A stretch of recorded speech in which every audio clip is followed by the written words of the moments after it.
मैं पवन और आज के इस वीडियो लेक्चर में हम एक ऐसी पर्सनैलिटी के बारे में बात कर रहे हैं जिन्होंने अपने व्यक्तिगत प्रयासों से, अपने खुद के एफर्ट्स से, जो पढ़ने पढ़ाने का एक पुराना तरीका, एक ट्रेडिशनल जो सिस्टम चला आ रहा था, उसको पूरी तरीके से बदल के रख दिया और एक पढ़ने पढ़ाने का एक नया तरीका इन्होंने दुनिया को दिया।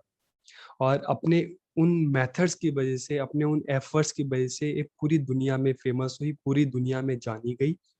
और आज के समय में अगर हम बात करते हैं, नर्सरी एजुकेशन की बात करते हैं या मॉन्टेसरी मेथड की बात करते हैं, तो ये सब इन्हीं की देन है। अगर आप में से बहुत सारे बच्चे होंगे जिन्होंने नर्सरी क्लासेस पढ़ी होंगी, तो जो नर्सरी का जो कंसेप्ट था वो किसने दिया? वो मारिया मॉन्टेसरी ने दिया। और इनका जो मॉन्टेसरी मेथड, मतलब जो पढ़ाने का तरीका है, दुनिया भर में इतना ज्यादा फेमस हुआ कि कुछ ही समय में जो मारिया मॉन्टेसरी थी वो दुनिया भर में फेमस हो गई। तो आज हम इनकी बात करते हैं, इनकी बायोग्राफी के बारे में जानते हैं, इनके जो एजुकेशन में इनका क्या कंट्रीब्यूशन रहा है, इनकी एजुकेशनल फिलॉसफी क्या रही है, उनके बारे में हम जानते हैं। तो हम शुरू करते हैं। तो आज की इस वीडियो लेक्चर में हम देखेंगे मारिया मॉन्टेसरीज कंट्रीब्यूशन इन एजुकेशन, कि मारिया मॉन्टेसरी का शिक्षा में क्या योगदान रहा है, हम उसकी बात करेंगे। तो सबसे पहले हम देखते हैं बायोग्राफी, देखते हैं जीवन परिचय, देखते हैं इनका। तो मारिया मॉन्टेसरी 31 अगस्त 1817 में इनका जन्म हुआ था। She was born in August 31, 1817। और एक इटालियन फिजिशियन थी, डॉक्टर थी। और जो दुनिया भर में क्यों फेमस हुई? अपनी एजुकेशनल प्रैक्टिसेस की वजह से फेमस हुई, अपनी फिलॉसफी ऑफ एजुकेशन, अपने शिक्षा दर्शन की वजह से पूरी दुनिया में ये प्रसिद्ध हुई। 1907 में इन्होंने रोम में एक स्कूल खोला, ठीक है।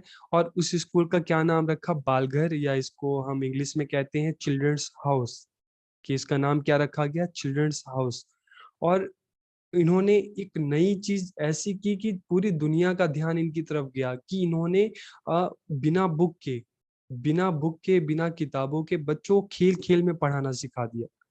तब पूरे दुनिया के लोग चौंक गए, अरे यार, मतलब बिना बुक के कोई कैसे पढ़ा सकता है? लेकिन इन्होंने वो करके दिखाया कि एक पुराना तरीका चला रहा था कि बच्चों को बुक से पढ़ाया जाए, बुक से रटाया जाए, लेकिन इन्होंने इसको पूरी तरीके से बदल दिया। और she taught them without the help of book. उन्होंने बच्चों को बिना बुक की सहायता से सिखाया। और कैसे सिखाया? प्ले वे, खेल खेल में बच्चों को सिखाया। तो इस चीज दुनिया भर में इनका नाम फैल गया। दुनिया भर के लोग बहुत ज्यादा सरप्राइज हो गए, आश्चर्यचकित हो गए कि भाई बिना बुक के किस तरह से पढ़ाया जा सकता है बच्चों को। तो अब क्या हुआ? तो इनकी इस चीज की वजह से, इनकी इस टेक्निक की वजह से दुनिया भर में ये फेमस होने लगी। और दुनिया भर से इनको इनविटेशन आने लगा कि आप भाई, आप भी हमारे कंट्री में आइए, हमारे देश में आइए, और हमारे टीचर्स को भी बताइए कि इस तरह से कैसे बच्चों को खेल खेल में बिना बुक्स के पढ़ाया जा सकता है।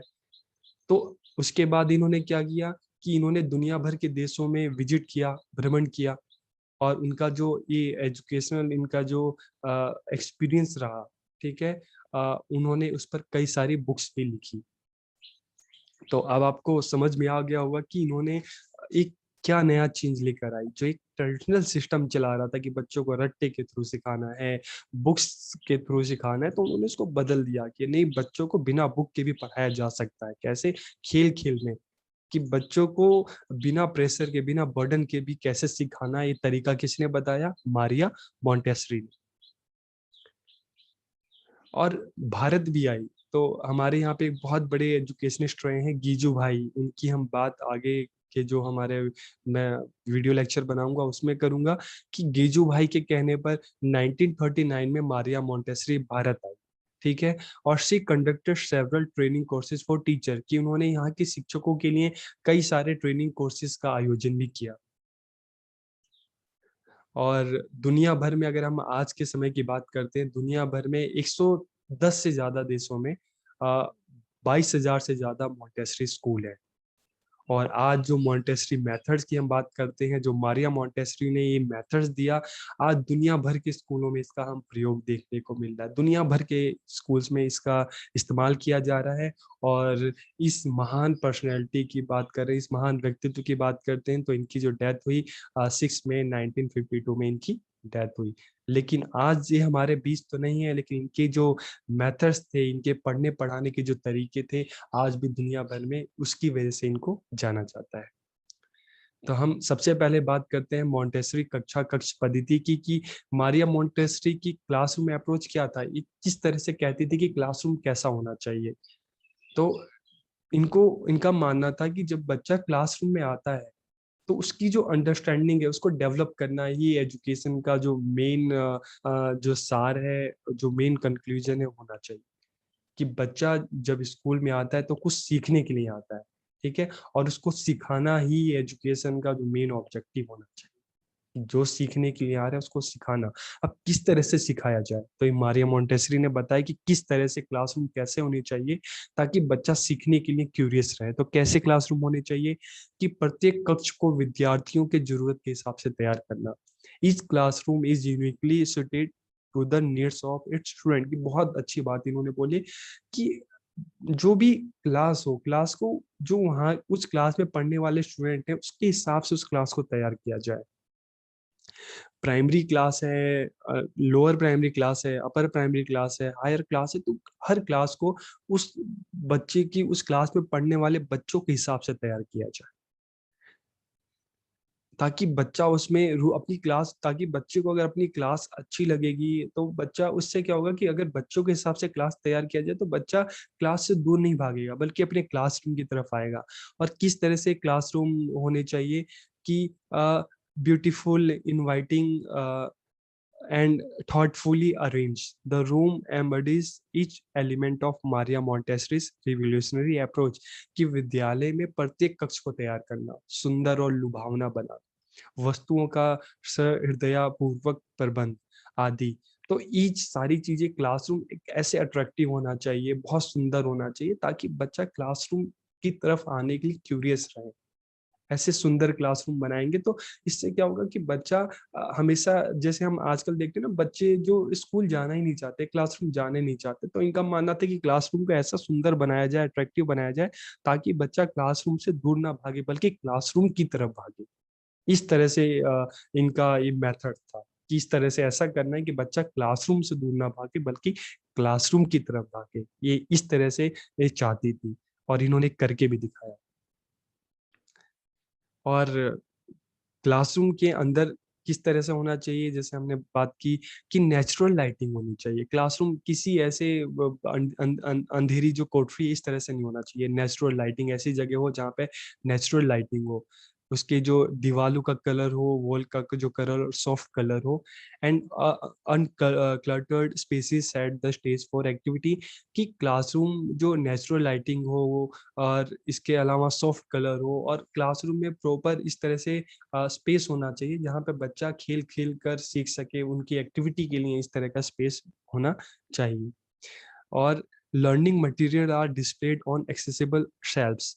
कि जो भी लर्निंग मटेरियल है, जो भी अधिगम सामग्री है, वो क्लासरूम में छोटी छोटी अलमीरा होनी चाहिए, जो शीशे की अलमीरा होनी चाहिए जहाँ पे बच्चों को वो दिखे, सारे जो लर्निंग मटेरियल हैं दिखे, और इस तरह से हो कि बच्चा उसको खुद खोल के उसका यूज कर सके।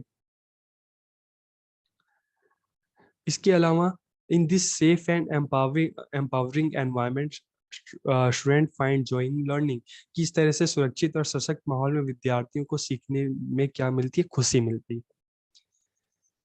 इसके अलावा मॉन्टेसरी कक्षा सद्भाव और सम्मान को प्रसारित करता है। देखो, एक चीज है जहाँ पे क्लासरूम को सुंदर बनाने की बात की जा रही है, वहाँ पे क्लासरूम के साथ साथ बच्चों को भी सुंदर बनाने की बात की जा रही है, उनको मन से सुंदर, अंदर से सुंदर बनाने की बात की जा रही है। कि the Montessori classroom radiates harmony and respect. कि बच्चों को क्या सिखाया जाए, सद्भाव और सम्मान, हार्मनी और रिस्पेक्ट सिखाया जाए। Members the class addresses each other respectfully. कि इस तरह से बच्चों को सिखाया जाए कि बच्चा क्लास में एक दूसरे का सम्मान करे, एक दूसरे से सम्मान पूर्वक बात करे, विद्यार्थी एक दूसरे के प्रति अनुग्रह और शिष्टाचार दिखाएं, और दूसरों के कल्याण में अपनी रुचि प्रकट करें। कि इस तरह से बच्चों को सिखाया जाए कि बच्चा एक दूसरे से बहुत ही रिस्पेक्ट से बात करे और दूसरों की खुशी में अपनी खुशी को समझे, दूसरों के कल्याण में अपने कल्याण समझे। विद्यार्थी साथ मिलकर काम करे। तो यहाँ पे एक डेमोक्रेटिक हम एजुकेशन की हम बात कर रहे हैं कि कहीं ना कहीं मारिया मोंटेसरी की जो मेथड था, जो अप्रोच थी, वो डेमोक्रेटिक अप्रोच थी, जहाँ पे सब एक दूसरे की रिस्पेक्ट करें, सब साथ मिलकर काम करें, सब अपनी दूसरों की खुशी को अपनी खुशी समझें। तो ये सारी मोंटेसरी जो क्लासरूम था, ये उसकी अप्रोच थी उनकी, जो उस टाइम का जो क्लासरूम था उससे बिल्कुल ही अलग था। एक नई चीज मारिया मोंटेसरी ने करके दिखाई, इसलिए दुनिया भर में प्रसिद्ध हुई और आज भी हम इनको जानते हैं, और आज भी इनका जो मेथड है, क्लासरूम अप्रोच है, दुनिया भर में इसको फॉलो किया जाता है। अब हम इनके मारिया मोंटेसरी के जो मेथड ऑफ एजुकेशन की बात करते हैं, जो दुनिया भर में फेमस हुआ। तो the Montessori method of education developed by doctor Maria Montessori is a child centred educational approach, की ये बाल केंद्रित शिक्षा पद्धति पे आधारित है, और which based on scientific observation of children from birth to adulthood, जो साइंटिफिक ऑब्जर्वेशन पे बेस्ड है, कि बच्चों का जो वैज्ञानिक अवलोकन है, कि बच्चों को अवसर दिया जाए खुद से सीखने का, और टीचर का काम क्या है, ऑब्जर्वेशन का। तो एक चाइल्ड सेंटर्ड अप्रोच है, जहाँ पे बच्चों के इंटरेस्ट को सेंटर में रख के ही बच्चों को सिखाया जाए, और बच्चों को खुद से करने के लिए मोटिवेट किया जाए, खुद से करके सीखना।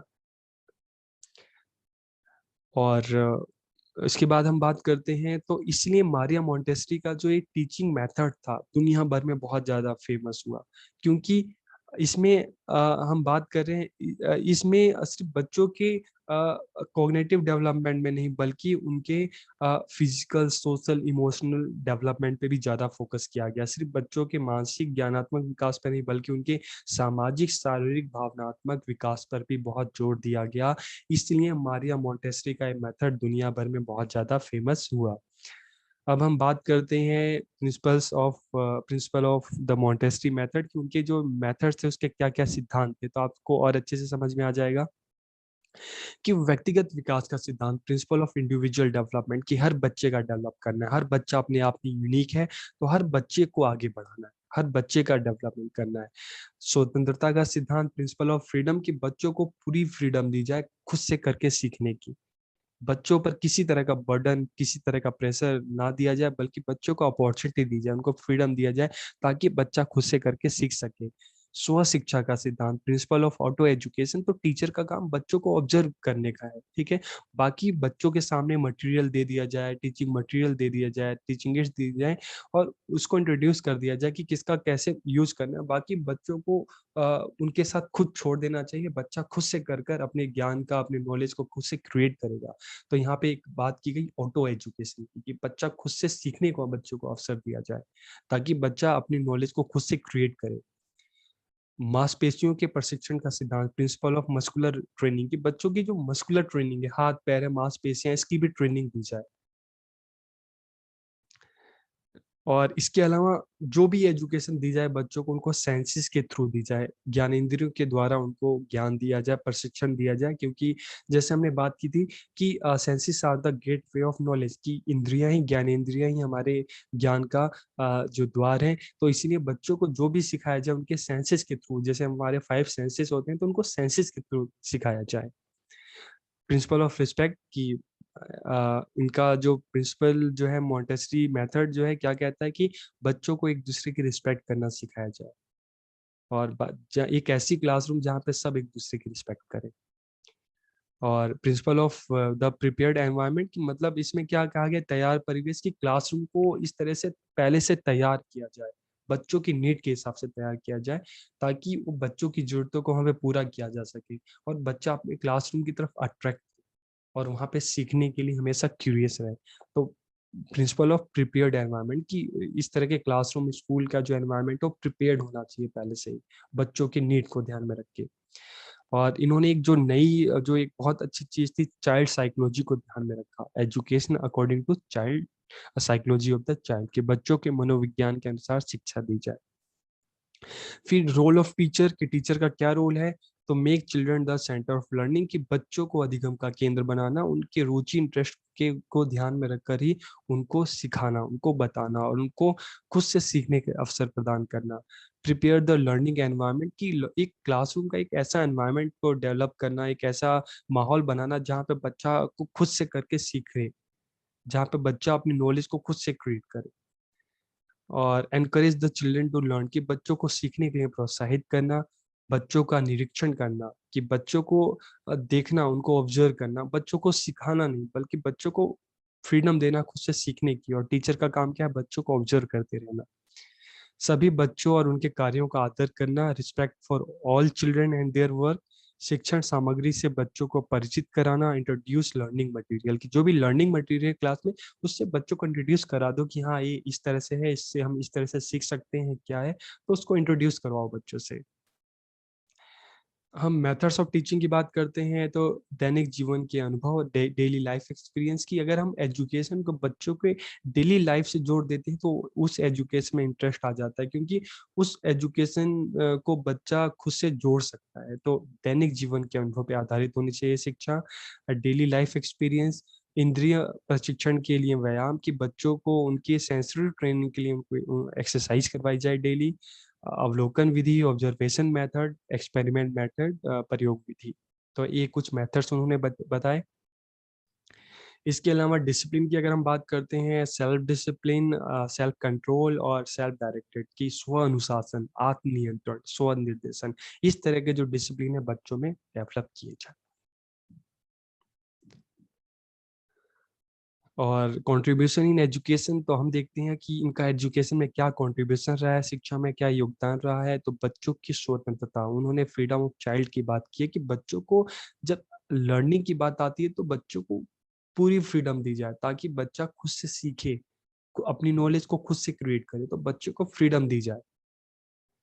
सकारात्मक अनुशासन, एजुकेशन जो अनुशासन की बात कर रहे हैं, डिसिप्लिन पॉजिटिव होना चाहिए, जहाँ पे बच्चों को किसी तरह की कोई पनिशमेंट ना दी जाए, बल्कि बच्चों को इस तरह से सिखाया जाए कि बच्चा खुद से डिसिप्लिन में रहना सीख जाए। करके सीखना, लर्निंग बाय डूइंग।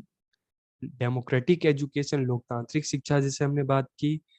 शिक्षा की वैज्ञानिक धारणा, साइंटिफिक कंसेप्ट ऑफ एजुकेशन, की जो भी बच्चों को सिखाया जाए लॉजिक के आधार पर सिखाया जाए, तर्क के आधार पर सिखाया जाए, कि ताकि हर चीज के पीछे बच्चा लॉजिक ढूंढ ले। तो इसलिए देखो साइंटिफिक मेथड्स की बात की गई है, ताकि बच्चे को करके सीखना, बच्चा अपनी नॉलेज से खुद को, अपनी नॉलेज को खुद से क्रिएट कर रहा है। तो इन्होंने वैज्ञानिक साइंटिफिक कंसेप्ट की बात की है, कि बच्चों को गलत चीजें ना सिखाई जाए, जो भी चीजें सिखाई जाए उसका रीजन बताया जाए, एक तर्क पर आधारित होनी चाहिए।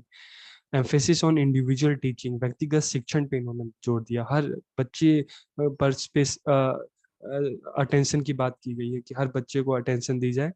और शिक्षा की मनोवैज्ञानिक विधि, साइकोलॉजिकल अप्रोच टू एजुकेशन, कि बच्चों की चाइल्ड साइकोलॉजी को ध्यान में रखकर उनको पढ़ाया जाए। Love and respect for small children, की बच्चों के लिए प्यार और सम्मान। तो love and respect for small की जगह हम कह सकते हैं ऑल चिल्ड्रन, सभी बच्चों के लिए प्यार और सम्मान की बात करती हैं। स्व मूल्यांकन व स्व सुधार, self correction and self assessment, कि बच्चा खुद से असेस करे खुद को और अपनी गलतियों से सीखे। तो ये सारी जो हम बात करते हैं मारिया मोंटेसरी के जो ये तरीके थे सीखने सिखाने के, जो दुनिया भर में बहुत ज्यादा फेमस हुए। और आपको कैसा लगा मारिया मोंटेसरी का जो इनका जो ये एफर्ट्स था, इनका जो ये इनिशिएटिव था, इन्होंने जो उस समय की जो एजुकेशन, जो एक ट्रेडिशनल जो एजुकेशन चली आ रही थी उनमें इन्होंने एक नया बदलाव लेकर आई। तो आपको कैसा लगा मारिया मोंटेसरी का ये जो उनका इनिशिएटिव था, उनका जो कंट्रीब्यूशन था? आप मुझे जरूर बताइए, आप कमेंट करके बता सकते हैं कि आपको कैसी लगी मारिया मोंटेसरी की एजुकेशनल फिलॉसफी। और आपको अगर ये वीडियो अच्छी लगे तो आप अपने दोस्तों के साथ भी शेयर कीजिएगा। Best wishes.